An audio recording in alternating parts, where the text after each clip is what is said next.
Hello दोस्तों, जय हिंद, वंदे मातरम। स्वागत है आप सभी का आपके अपने चैनल मनोज सर में। मैं हूं गौरव सिंह और आपके लिए लेकर आया हूं NCERT physics class 12 chapter number 5। और इस चैप्टर नंबर 5 का नाम है चुंबकत्व एवं द्रव्य। और दोस्तों आज जो है इसमें हमारा पार्ट नंबर 1 है, अर्थात आज हम इस चैप्टर की शुरुआत कर रहे हैं। ठीक है, तो पार्ट नंबर 1। और दोस्तों वीडियो शुरू करने से पहले आप हमारे channel Manoj sir गुरुमंत्र institute of physics toppers academy को सब्सक्राइब जरूर कर लें अगर आपने अभी तक सब्सक्राइब नहीं किए हैं तो। और दोस्तों ज़्यादा से ज़्यादा लोगों को जोड़िए और ज़्यादा से ज़्यादा वीडियो को शेयर कीजिए ताकि ज़्यादा से ज़्यादा लोगों को इसका फायदा हो सके। तो दोस्तों करते हैं हम आज का वीडियो स्टार्ट। और आज जो हम पढ़ेंगे वो चुंबक के बारे में पढ़ेंगे, अर्थात मैग्नेट के बारे में पढ़ेंगे। दोस्तों ये शब्द चुंबक है, बहुत ही सामान्य सा शब्द है। इसे बच्चा बच्चा जानता है कि चुंबक क्या होती है, सभी ने देखी है। आई थिंक आप सभी ने भी ये चीज देखी होगी क्या है। वैसे चुंबक क्या है? चुंबक प्रकृति में पाया जाने वाला एक काला सा दिखने वाला एक पत्थर होता है जिसको हम मैग्नेटाइट बोलते हैं। क्या होता है वो? मैग्नेटाइट नामक एक पत्थर होता है। और ये पत्थर जो होता है ये लोहे का एक अयस्क होता है। क्या है नाम? तो इसका होता है मैग्नेटाइट। मैग्नेटाइट, ठीक है, मैग्नेटाइट होता है इस पत्थर का नाम, जो काला सा जो आपको दिखता है। ठीक है, और ये होता क्या है? ये एक लोहे का अयस्क होता है। लोहे का अयस्क होता है, ठीक है, लोहे का अयस्क होता है। इसको Fe3O4 तो ये लोहे का अयस्क होता है और इसको हम Fe3O4, ठीक है, कहते हैं। तो ये क्या है? मैग्नेटाइट होता है। काला सा पत्थर जो होता है ये मैग्नेटाइट होता है और ये लोहे का अयस्क होता है, अर्थात Fe3O4 इसका रासायनिक सूत्र है। ठीक है, चलिए अब ये जो पत्थर होता है ये आप सभी ने देखा होगा, देखा है या नहीं देखा है? ठीक है, आई थिंक सभी ने देखा है। जब आप देखते होंगे कोई स्पीकर वगैरह आप देखते हैं तो उसमें एक चुंबक होती है, एक मैग्नेट होती है। ठीक है, तो ये आप सभी ने देख रखा है। ये मैग्नेटाइट नामक पत्थर होता है और इसके अंदर एक गुण, विशेष गुण ये होता है कि ये लोहे के छोटे छोटे छोटे छोटे टुकड़ों को अपनी ओर आकर्षित करती है। अर्थात इस काले पत्थर में एक गुण ये होता है कि ये लोहे के छोटे छोटे टुकड़ों को आकर्षित करता है। ठीक है दोस्तों, इतना आपको समझ में आया होगा। तो इसी को कहते हैं हम चुंबक। ठीक है दोस्तों, और चुंबक जो होता है इसमें दो ध्रुव होते हैं। जैसे मान लीजिए कोई भी चुंबक है, ये इसको हम बोलते हैं क्षण चुंबक। वैसे किसी भी चुंबक का, ठीक है, किसी भी चुंबक का अपना एक चुंबकीय क्षेत्र भी होता है। क्या होता है? चुंबकीय क्षेत्र भी होता है। देखिए चुंबक है तो इसके चारों ओर क्या होगा? चुंबकीय बल रेखाएं होंगी, जिस कारण से इसके चारों ओर एक क्षेत्र उत्पन्न हो जाता है और उस क्षेत्र को हम बोलते हैं चुंबकीय क्षेत्र। ठीक है, और इसमें दो ध्रुव होते हैं, एक उत्तरी ध्रुव और एक दक्षिणी ध्रुव, नॉर्थ और साउथ पोल। ठीक है, अब इसके चारों ओर क्या होता है भाई? चुंबकीय क्षेत्र होता है। अर्थात इस चुंबकीय क्षेत्र में अगर मान लीजिए कोई भी आप कोई दूसरा चुंबक या फिर लोहे का कोई भी टुकड़ा या लोहे के छोटे छोटे बुरादे को इसके क्षेत्र में रख देते हैं तो वह इस चुंबक की ओर आकर्षित हो जाते हैं। प्रकृति में पाए जाने वाला जो चुंबक होता है इसका चुंबकत्व जो होता है बहुत कम होता है। चुंबकत्व क्या है? किसी वस्तु को आकर्षित करने का जो गुण होता है, अर्थात चुंबक का एक गुण होता है जिसके कारण वह वस्तुओं को अपनी ओर आकर्षित कर लेती है। इसी गुण को कहते हैं चुंबकत्व। तो चुंबक का क्या होता है? चुंबकत्व होता है। ठीक है, और प्रकृति में जो पाया जाने वाला जो प्राकृतिक चुंबक होता है उसका चुंबकत्व बहुत ही कम होता है। ठीक है, क्या रहता है दोस्तों? चुंबकत्व कम होता है, अर्थात उसमें चुंबकत्व का गुण अत्यंत क्षीण होता है। क्षीण मतलब कम होता है। ठीक है, तो आजकल जो चुंबक बनाए जाते हैं दोस्तों वो या तो कोबाल्ट या स्टील या लोहे या इन सब का मिश्र धातु का, ठीक है, चुंबक बनाया जाता है दोस्तों। और ये जो चुंबक होती है काफी शक्तिशाली होती है, अर्थात इनका चुंबकत्व का गुण जो होता है इनमें काफी अत्यधिक मात्रा में होता है, काफी प्रबल चुंबकीय क्षेत्र उत्पन्न कर सकते हैं। और दोस्तों ये जो चुंबक बनाई जाती हैं दोस्तों, ये मानव निर्मित होती हैं, अर्थात इन्हीं को हम बोलते हैं कृत्रिम चुंबक। कृत्रिम चुंबक, तो इन चुंबकों को हम कृत्रिम चुंबक कहते हैं। दोस्तों वैसे तो जो चुंबक होती है उसका कोई भी आकार फिक्स नहीं होता है, अर्थात ये किसी भी आकार में हो सकती है। देखिए जो चुंबक होती है ये इस प्रकार की भी होती है, इस शेप की यानी इस आकार की भी होती है, इसको बोला जाता है छड़ चुंबक। मैंने लिखा है नीचे छड़ चुंबक। इस प्रकार के चुंबक को बोलते हैं छड़ चुंबक। ये चुंबक आपकी गोलाकार बेलनाकार भी हो सकती है दोस्तों, ठीक है। तो कहने का मतलब यह है कि चुंबक का जो आकार होता है वो फिक्स नहीं होता है, ठीक है, इसे आवश्यकता अनुसार किसी भी आकार का बनाया जा सकता है। तो कृत्रिम चुंबक अपने अनुसार किसी भी आकार की बनाई जा सकती है, और जो प्राकृतिक चुंबक होती है उसका भी आकार फिक्स नहीं होता है दोस्तों, ठीक है। चलिए अब बात कर लेते हैं, इसमें दो ध्रुव होते हैं, उत्तरी ध्रुव और दक्षिणी ध्रुव। ये कैसे हम जानेंगे कौन सा ध्रुव उत्तरी होगा और कौन सा ध्रुव दक्षिणी होगा। दोस्तों जब किसी छड़ चुंबक को स्वतंत्रता पूर्वक किसी धागे से बांधकर लटका देते हैं दोस्तों, ठीक है, आप इसमें क्या करें, एक धागा बांधें और इसको स्वतंत्रता पूर्वक इस तरीके से लटका दीजिए।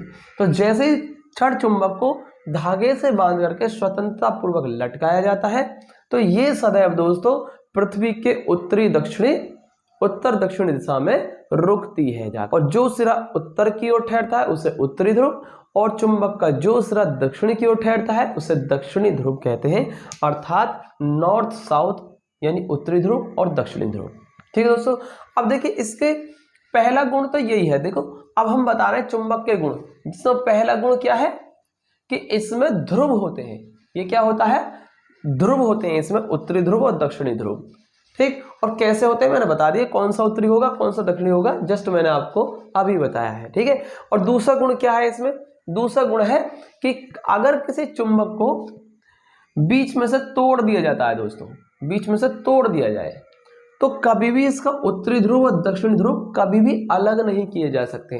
ऐसा नहीं है कि चुंबक को बीच में से तोड़ देंगे तो उत्तरी ध्रुव अलग हो जाएगा दक्षिण ध्रुव अलग हो जाएगा, दोस्तों ऐसा नहीं होता है कभी भी। जैसे मान लीजिए आपने बीच में से ब्रेक कर दिया, बीच में से तोड़ दिया दोस्तों, ठीक है, तो इसका एक सिरा तो ये रहा और एक सिरा इसका ये रहा, ये नॉर्थ था और ये साउथ था, आपने बीच में से तोड़ दिया और अलग कर दिया, ठीक है दोस्तों। तो ध्यान रखना इसमें स्वतः ही यहां पर विपरीत ध्रुव अपने आप उत्पन्न हो जाते हैं। जैसे उत्तरी ध्रुव है तो यहाँ दक्षिण ध्रुव स्वतः ही बन जाएगा, और यहाँ दक्षिण ध्रुव है तो यहाँ उत्तरी ध्रुव स्वतः ही बन जाएगा दोस्तों। तो ध्यान रखना इस तरीके से चुंबक टूटने के बाद चाहे इसके 50 टुकड़े ही क्यों ना कर दिए जाए, चाहे इसको पीस करके बुरादा ही क्यों ना बना दिया जाए दोस्तों, इसका प्रत्येक छोटे से छोटा बारीक से बारीक कण भी या छोटे से छोटा टुकड़ा भी जो होगा दोस्तों वो अपने आप में पूर्ण चुंबक होता है। कभी आपने देखा होगा जब किसी चुंबक के छोटे छोटे काफी सारे टुकड़े कर दें तो इसका जरा सा छोटा सा टुकड़ा भी होता है ना, अगर उसको भी हम लोहे पर रख देंगे, लोहे पर, ठीक है, लोहे पर चिपकाने की कोशिश करेंगे तो वो टुकड़ा भी लोहे पर आसानी से चिपक जाता है। तो दोस्तों कहने का मतलब यह इसका छोटे से छोटा टुकड़ा भी जो होगा वो भी अपने आप में एक पूर्ण चुंबक रहता है, अर्थात कभी भी हम चुंबक के उत्तरी और दक्षिणी ध्रुव को तोड़ करके अलग नहीं कर सकते हैं कभी भी, और ये भी इसका क्या है, चुंबक का एक विशेष गुण होता है दोस्तों, ठीक है। आई थिंक आपको इतना समझ में आया होगा। चलिए आगे लेते हैं हम और भी इसके कुछ गुण।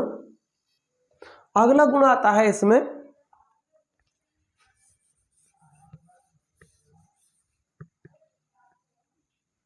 क्या होता है अगला गुण इसमें, देखिए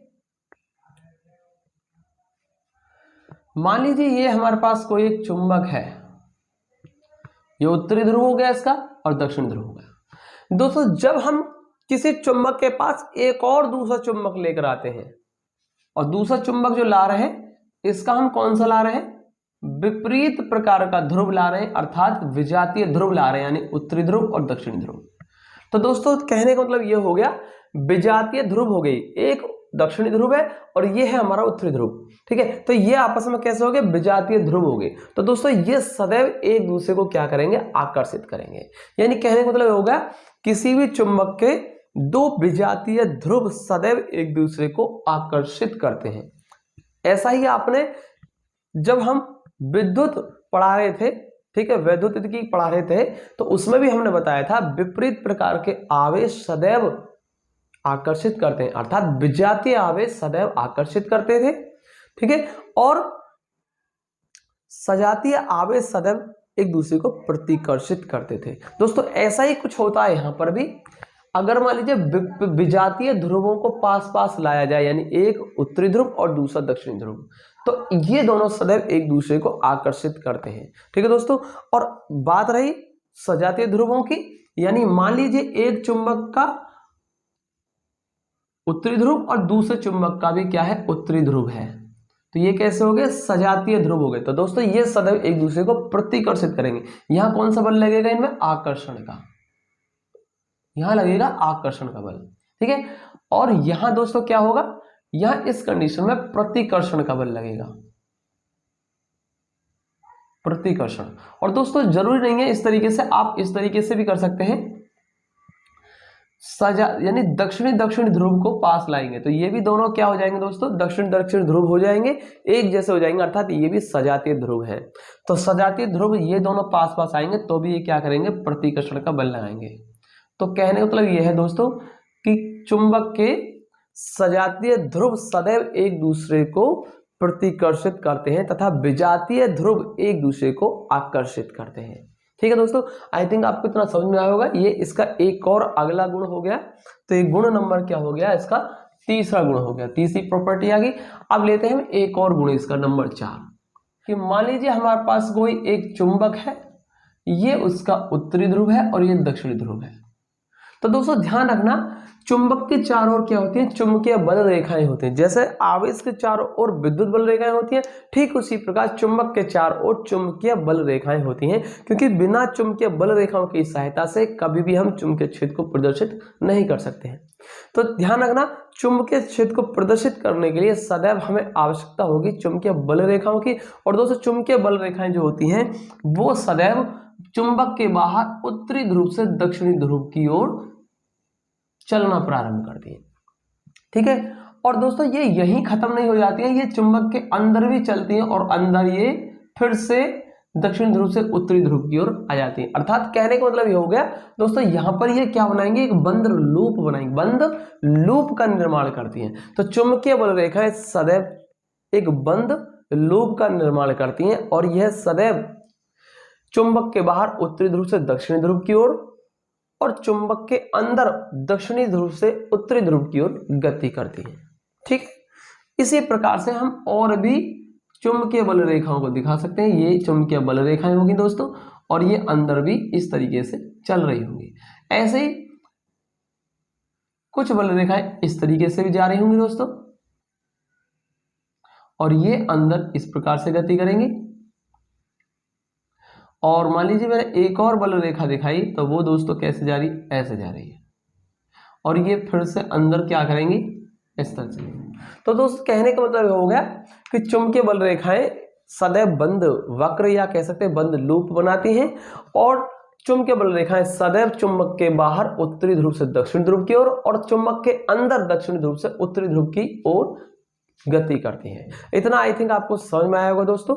इसके आगे हम देखते हैं कि कभी भी अगला गुण है इसके, अगली प्रॉपर्टी कि कभी भी दो चुंबकीय बल रेखाएं एक दूसरे को कभी नहीं काटती हैं, ठीक है। लेकिन इससे पहले हम एक चीज देखेंगे कि मान लीजिए चुंबकीय बल रेखा है ये और चुंबकीय बल रेखा पर अगर हम किसी भी बिंदु पर स्पर्श रेखा खींच देते हैं तो ये दोस्तों यह जो स्पर्श रेखा की दिशा है ये सदैव इस बिंदु पर चुंबकीय क्षेत्र को प्रदर्शित करेगी, यानी कि चुंबकीय क्षेत्र बी की दिशा को बताएगी, ठीक है। तो इस चीज को आप याद रखेंगे, ध्यान रखना दोस्तों, चुंबकीय बल रेखा के किसी भी बिंदु पर खींची गई स्पर्श रेखा सदैव उस बिंदु पर चुंबकीय क्षेत्र की दिशा को प्रदर्शित करती है। और दोस्तों ध्यान रखना, एक पॉइंट पर केवल एक ही दिशा प्रदर्शित होती है। जैसे ही आप बिंदु को बदल देंगे वैसे ही इसकी स्पर्श रेखा की दिशा भी दोस्तों बदल जाती है। तो ध्यान रखना, केवल एक बिंदु पर एक ही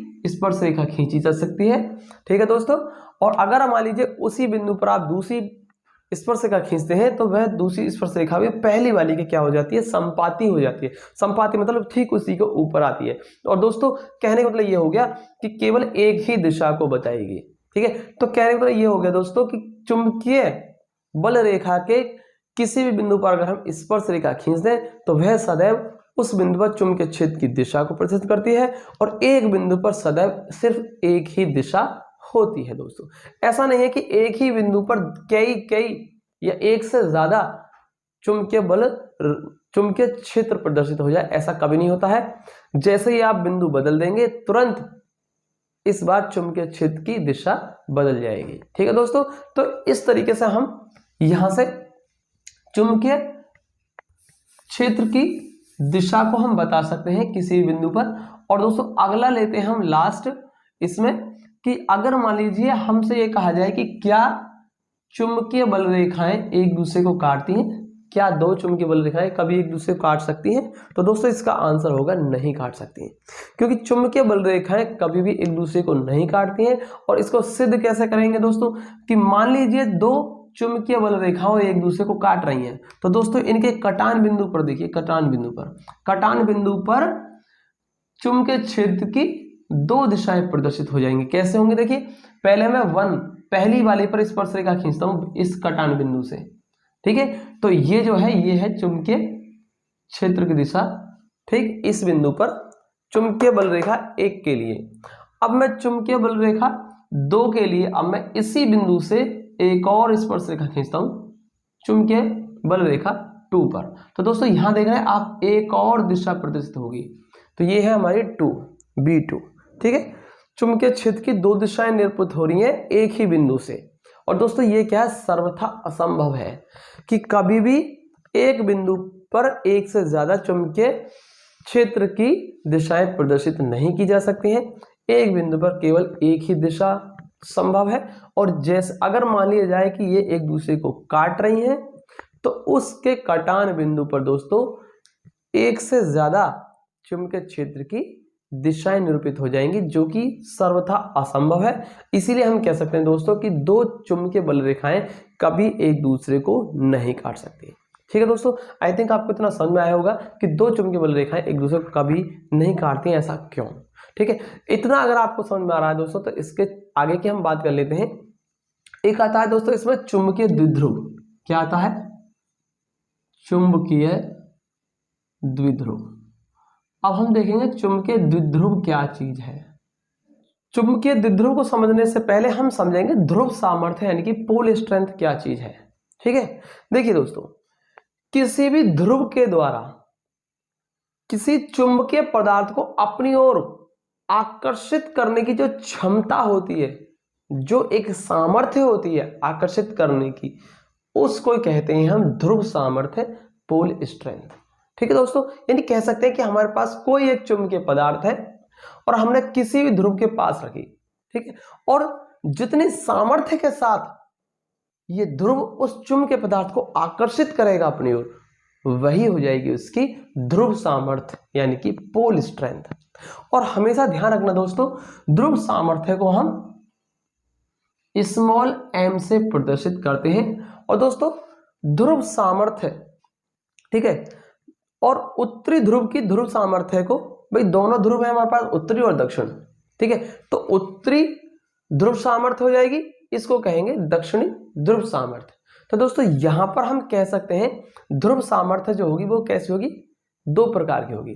दोस्तों उत्तरी ध्रुव सामर्थ्य को हम धनात्मक और दक्षिणी ध्रुव सामर्थ्य को हम ऋणात्मक भी कह सकते हैं। ठीक है, और अब लेते हैं हम यहां पर चुंबकीय द्विध्रुव। तो आइए समझते हैं चुंबकीय द्विध्रुव क्या है।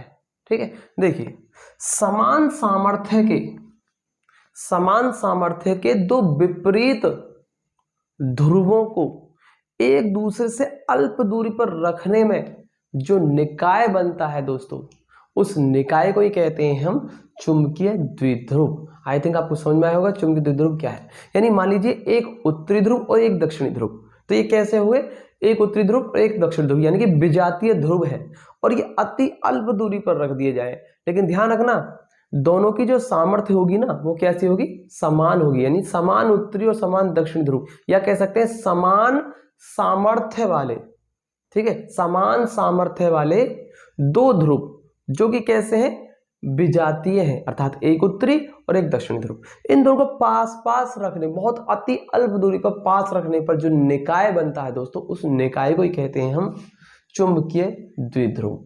और दोस्तों अब हम बात करते हैं चुंबकीय द्विध्रुव का द्विध्रुव आघूर्ण कैसे निकालेंगे। कैसे निकालेंगे, चुंबकीय द्विध्रुव आघूर्ण। अब ये चुंबकीय द्विध्रुव आघूर्ण क्या है समझेंगे।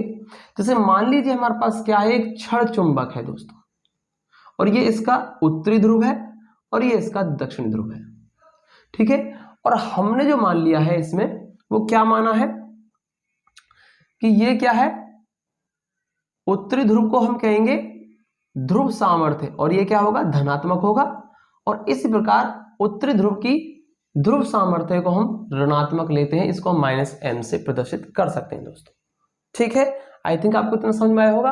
और मान लीजिए इस चुंबक की जो प्रभावी लंबाई है वो कितनी है, 2l है। प्रभावी लंबाई क्या ले ली मैंने इस चुंबक की, 2l ले ली है।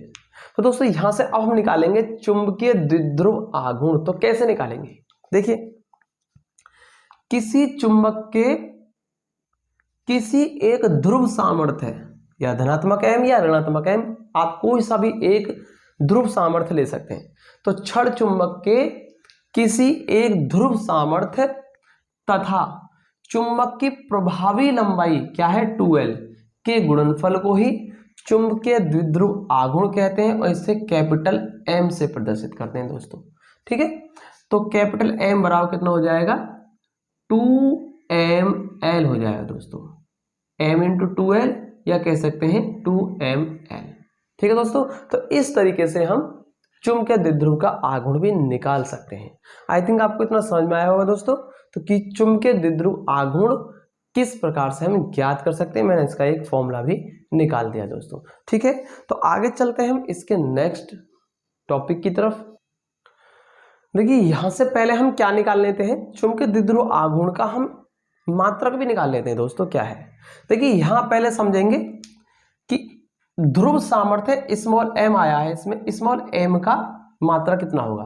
तो दोस्तों ध्यान रखना, स्मॉल m का यानी कि ध्रुव सामर्थ्य का जो मात्रक होता है ना दोस्तों, वो क्या होता है, ये होता है एम्पियर मीटर। एम्पियर मीटर होता है दोस्तों। तो आप ये जरा ध्यान से देखिए यहाँ पर दोस्तों, जब ध्रुव सामर्थ्य स्मॉल m का एम्पियर मीटर होता है दोस्तों, तो यहाँ क्या है, चुंबकीय द्विध्रुव आघूर्ण, और इसका क्या होगा, देखिए ये स्मॉल m है जो कि क्या है, ध्रुव सामर्थ्य है, और इसका होगा एम्पियर मीटर, और इसमें क्या हो रही है, प्रभावी लंबाई से मल्टीप्लाई हो रही है दोस्तों। प्रभावी लंबाई का मतलब क्या हुआ, लंबाई का मात्रक मीटर। तो कह सकते हैं इसका जो मात्रक आएगा दोस्तों कितना आएगा, मैं यहाँ लिख देता हूँ, इसका मात्रक क्या रहेगा, इसका होगा ampere metre into metre, ampere metre into metre, यानी कि एम्पियर इंटू मीटर स्क्वायर, या कह सकते हैं ampere metre square, ampere metre square हो जाएगा दोस्तों, ठीक है। तो कहने का मतलब क्या हुआ, चुंबकीय ध्रुव सामर्थ्य का एम्पियर मीटर और चुंबकीय द्विध्रुव आघूर्ण का एम्पियर मीटर स्क्वायर होता है दोस्तों। आई थिंक आपको इतना समझ में आया होगा दोस्तों, ठीक है।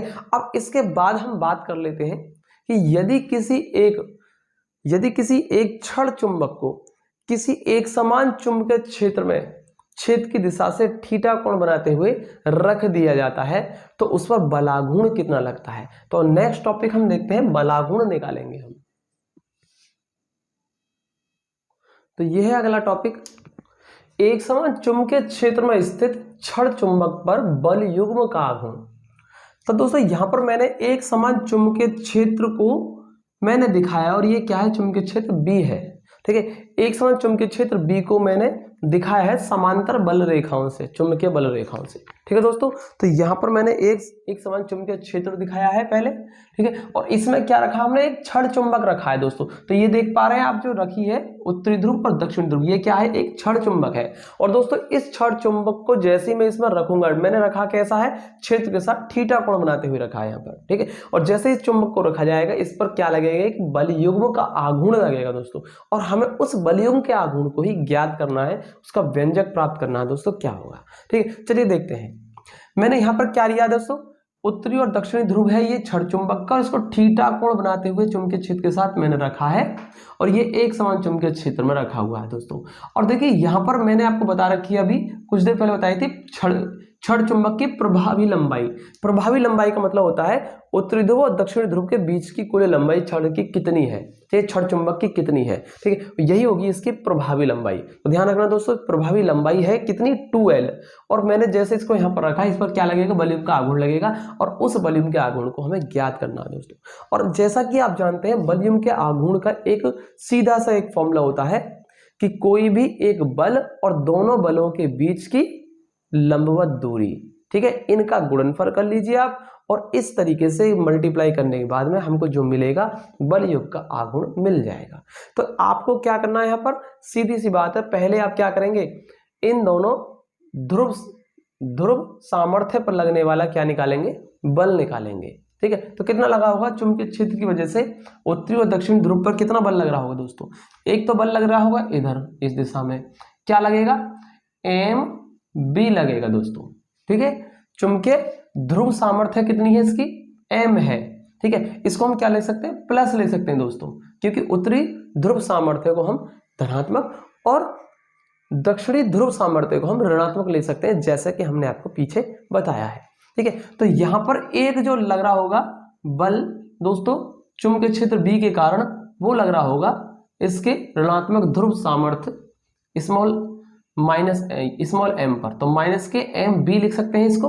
तो अर्थात इस पर बल कितना लग रहा होगा, इधर लग रहा होगा MB, और ये लग रहा है इधर माइनस के MB। तो दोस्तों यहां से आप ध्यान रखेंगे कि इस छड़ चुंबक पर दो बराबर और विपरीत बल लगे हुए हैं, MB और MB। ठीक है, इन दोनों बराबर और विपरीत बल के कारण ही ये एक बलाघूर्ण, ठीक है, एक बलाघूर्ण का अनुभव करेगा, और जिसकी वजह से ये क्या हो जाएगा, चुंबकीय क्षेत्र के समांतर होने की कोशिश करेगा, अर्थात ये क्या करेगा, घूम जाएगा दोस्तों। ठीक है, तो यहाँ आपको समझ में आया, और आपको यहाँ पर प्रभावी लंबाई जो दी गई है वो 2L दी गई है, चुंबक की प्रभावी लंबाई। ठीक है, अब हम निकालते हैं बलयुग्म का आघूर्ण। तो उससे पहले जो मुझे कुछ जरूरत पड़ेगी, बल के साथ साथ मुझे लंबवत दूरी की जरूरत पड़ेगी, दोनों ध्रुव सामर्थ्य के बीच की लंबवत दूरी। तो दोस्तों लंबवत दूरी क्या होगी, देखिए यहाँ से देखिए, इसको आपने आगे बढ़ाया और ऐसे ही आपने इस वाले को भी आगे बढ़ाया दोस्तों। तो आप देख रहे हैं, ये मान लीजिए ये हमारा क्या है, ये है हमारा NS, और इसको मान लेते हैं हम बिंदु P। ठीक है दोस्तों, मैंने क्या मान लिया, इसको बिंदु P मान लिया है। और दोस्तों ये जो NP दूरी है, NP दूरी कितनी, NP, ये जो NP जो दूरी है दोस्तों, यही क्या होगी, N और S। ठीक है, N और S के यानी उत्तरी ध्रुव और दक्षिण ध्रुव के बीच की क्या होगी, लंबवत दूरी के आ गई, कौन सी आ गई, NP। ठीक है, तो अर्थात मुझे लंबवत दूरी NP ज्ञात करनी होगी। तो कैसे करेंगे दोस्तों, हम यहाँ देखेंगे, तो हम लिखेंगे यहाँ लंबवत दूरी, लंबवत दूरी NP के लिए। ठीक है, कैसे क्या करेंगे हम, दूरी निकालने के लिए हम लगाएंगे यहाँ से साइन थीटा लगाएंगे दोस्तों, साइन थीटा। साइन थीटा जो होता है दोस्तों, वो होता है हमारा लंब बटे कर्ण, यानी कि साइन थीटा बराबर लंब। और दोस्तों लंब क्या होगा, कोण के सामने वाली भुजा जो होती है NP, यही होगा हमारा लंब। तो लिखेंगे NP और बटे कर्ण। कर्ण क्या होगा दोस्तों, ये क्या हो गया, ये 90 का एंगल होगा, 90 के एंगल के सामने जो होती है यानी कि NS, छड़ की प्रभावी लंबाई NS। तो दोस्तों ये जो NS है यही है हमारे कर्ण। ठीक है, और हमको जो निकालनी है प्रभावी लंब, यानी कि हमको निकालनी है लंबवत दूरी NP। तो दोस्तों इसको हम क्रॉस मल्टीप्लाई कर देंगे यहाँ से, तो NP का जो मान निकलेगा वो NS साइन थीटा निकलेगा दोस्तों, और NP बराबर हो जाएगा हमारा NS। NS क्या है, ये छड़ चुंबक की प्रभावी लंबाई है जो कि कितनी है 2l है, और ये आगे हमारा इंटू साइन थीटा। दोस्तों हमने यहां से लंबवत दूरी क्या निकाल दिए, ये आगे हमारी लंबवत दूरी आ गई है, लंबवत दूरी। तो दोस्तों इस तरीके से हमने दोनों ध्रुव सामर्थ्यों के बीच की लंबवत दूरी निकाल ली है। और दोस्तों अब हमको निकालना है बल आघूर्ण, तो मैं यहाँ क्या कर देता हूँ, इसको यहाँ कर देता हूँ आगे। हमको जो निकालना वो निकालना है बल आघूर्ण, बल आघूर्ण या बल युग्म का आघूर्ण, बल युग्म का आघूर्ण।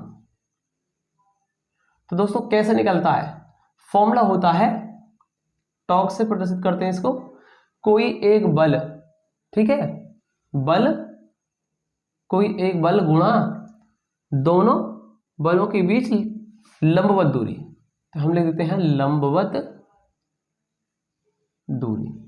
तो इस तरीके से हमने बल आघूर्ण का फॉर्मूला लिखा। तो टॉ बराबर बल कौन सा लेंगे हम, किसी भी एक बल का परिमाण जो कि कितना होगा mb हो जाएगा दोस्तों। और लंबवत दूरी क्या निकाली है दोस्तों, मैंने यहाँ पर np निकाली है, ठीक, क्या निकाली इसमें np निकाली, जो कि कितनी होगी 2l sin थीटा होगी।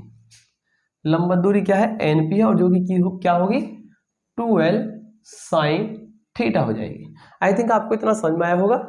तो यहां से इसको थोड़ा सा एडजस्ट कर देते हैं, स्मॉल m इंटू 2l को कर देते हैं हम अलग, और ये b sin थीटा रहने देते हैं हम अलग।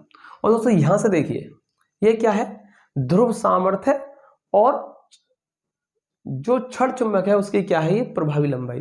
दोस्तों ये क्या बन गया, ये क्या बन गया दोस्तों, ये द्विध्रुव आघूर्ण बन गया, ठीक है, चुंबकीय द्विध्रुव आघूर्ण हो गया ये चुंबक का। अभी निकाला था हमने पीछे, क्या था, ध्रुव सामर्थ्य और छड़ चुंबक की प्रभावी लंबाई के गुणनफल को ही चुंबकीय द्विध्रुव आघूर्ण कहते हैं, और इसको कैपिटल M से प्रदर्शित किया था हमने जस्ट थोड़ी देर पहले।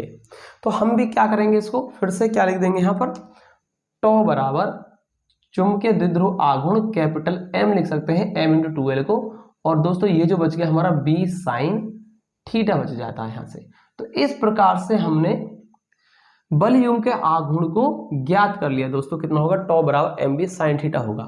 और इसका रीजन हम लिख देते हैं कि ये जो कैपिटल M है इसका मान क्या होता है m इंटू 2l, ठीक है, और ये क्या है चुंबकीय द्विध्रुव आघूर्ण है, तो लिख देते हैं चुंबकीय द्विध्रुव आघूर्ण है, तो हम लिख देंगे यहाँ पर आघूर्ण, ठीक है दोस्तों। तो इसीलिए हमने m इंटू 2l को कैपिटल M लिख दिया है। तो हमारा जो फॉर्मूला आ गया टॉ बराबर mb sin थीटा आ चुका है दोस्तों। तो ये क्या हो गया दोस्तों, किसी भी छड़ चुंबक को जब किसी चुंबकीय क्षेत्र में क्षेत्र की दिशा के साथ कुछ कोण बनाते हुए रखा जाता है, तो दोस्तों उस पर लगने वाले बल युग्म के आघूर्ण का व्यंजक प्राप्त हो चुका है, ठीक है दोस्तों। आई थिंक आपको इतना समझ में आया होगा। तो काफी मेरा बिल्कुल सिंपल भाषा में और बहुत ही आराम से समझाने की कोशिश की है, बहुत स्लो पढ़ाने की कोशिश की है मैंने आज आपको, ताकि आपको हर चीज अच्छे से क्लियर हो जाए। तो दोस्तों कैसी लगी आज की हमारी वीडियो, कमेंट करके बताएं कि आपको हमारी वीडियो आज की कैसी लगी, क्या आपको अच्छा समझ में आया है नहीं, ठीक है दोस्तों। अगर आपको अच्छी लगी हो वीडियो तो आप वीडियो को लाइक करें और ज़्यादा से ज़्यादा लोगों के साथ इस वीडियो को शेयर करें दोस्तों, ताकि ज़्यादा से ज़्यादा लोगों को इसका फ़ायदा हो सके। और दोस्तों बिल्कुल मत घबराइएगा, क्योंकि मैंने आज जो क्लास हुई है आपकी वो कई दिनों के बाद हुई है, कम से कम 2 या 3 दिनों के बाद आपकी क्लास हुई है आज, ठीक है, 3 दिनों में आज आपकी क्लास हुई है। तो बिल्कुल मत घबराइएगा दोस्तों, कभी कभी थोड़ा सा बिजी हो जाते हैं, क्योंकि इंटर कॉलेज में पढ़ाता हूँ दोस्तों, तो वहाँ भी कुछ ना कुछ काम मिल ही जाता है, तो कभी कभी मैं थोड़ा सा बिजी हो जाता हूँ, तो इस वजह से कभी कभार छुट्टी आपकी हो जाती है, गैप हो जाता है, वीडियो नहीं मिल पाती है आपको। तो बिल्कुल निराश मत होइएगा, हम काफ़ी स्पीड से आपका सिलेबस निपटा देंगे, ठीक है। दिसंबर तक हम आपका सिलेबस 100% कंप्लीट करा देंगे, और उसके बाद फिर हम रिवीजन और टेस्ट सीरीज स्टार्ट करेंगे। और दोस्तों फिर उसके बाद मैं आपको फिर अनसॉल्व्ड भी कराऊंगा और कुछ न्यूमेरिकल्स के अलग से स्पेशल सीरीज भी लेकर आएंगे जिसमें काफ़ी सारे न्यूमेरिकल्स प्रॉब्लम जो अब तक के 10 साल पीछे तक के बोर्ड में आ चुके हैं न्यूमेरिकल, फिर हम उनको कराएंगे। तो बिल्कुल मत घबराइएगा दोस्तों, बिल्कुल अच्छी से अच्छी तैयारी कराने की हम आपको वादा करते हैं, अच्छे से अच्छी तैयारी कराने का वादा करते हैं हम आपको। दोस्तों बिल्कुल मत घबराइएगा, बने रहिए हमारे अपने चैनल मनोज सर पर। सब्सक्राइब कर लें चैनल को, वीडियो को लाइक कर दें और दोस्तों के साथ शेयर कर दें। मिलते हैं अगले वीडियो में, तब तक के लिए जय हिंद, वंदे मातरम।